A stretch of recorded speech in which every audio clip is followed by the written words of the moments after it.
One of the most important and most often misunderstood parts of the twin flame journey is projection. Because when you meet someone and feel that kind of intensity, it can feel like you're seeing them clearly, like you understand them, like there's something uniquely special about who they are. But what if part of what you're seeing isn't actually them? What if it's something that's coming from you? Projection is a psychological process where we place our own thoughts, feelings, and expectations onto another person. We see in them what exists within us. Sometimes it's our desires, sometimes it's our fears, sometimes it's the version of love that we've always wanted to experience. And when that happens, the person in front of us can become larger than life, not just because of who they are, but because of what we're projecting onto them. You see, twin flame connections tend to trigger projection very strongly because the emotional intensity is so high. You feel seen, you feel connected, you feel something that feels rare. And that emotional activation creates space for projection to grow. You begin to assign meaning to that person, to believe they understand you more than anyone else, to feel like they are exactly what you've been looking for. And over time, that image becomes very real, even if it's not fully accurate. You see, projection often leads to idealization, and you begin to see the person in a heightened way, focusing on their positive traits, overlooking inconsistencies, explaining behaviors that may not align with how you truly want to be treated.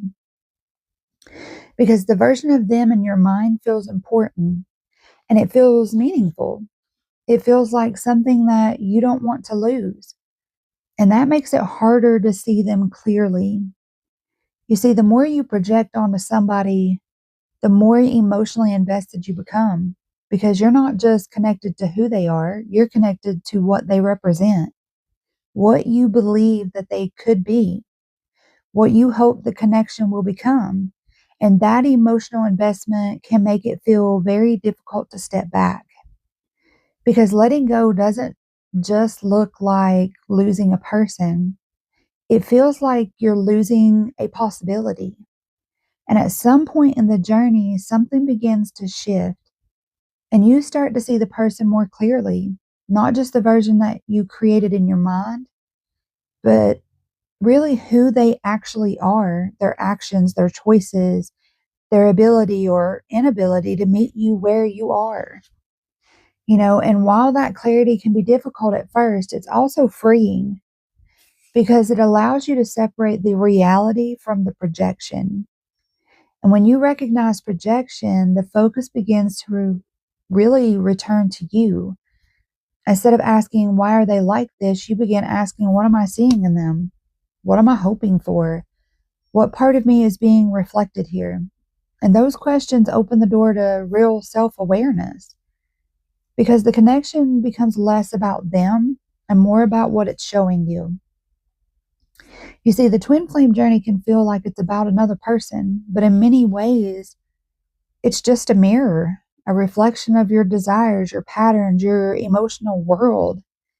And when you begin to recognize projection, something powerful happens. You stop losing yourself in the connection and you start finding yourself within it because the clarity you gain isn't about seeing them differently.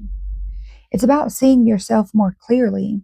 And then you stop making excuses for why they may be behaving this way because we all know there are bubblegum stories about twin flames. They're all over the place. That it's your destiny, that this is something that is meant to be, when all in reality, they cross paths to wake you up. So, if this helped you understand your experience in a deeper way, this is where the real work begins, guys. Becoming aware of your patterns, recognizing what you project, and learning how to see clearly. And if you're ready for that, I invite you to subscribe and continue this journey with me, because this isn't just about understanding the connection. It's about understanding yourself. And I'll see you guys in the next video.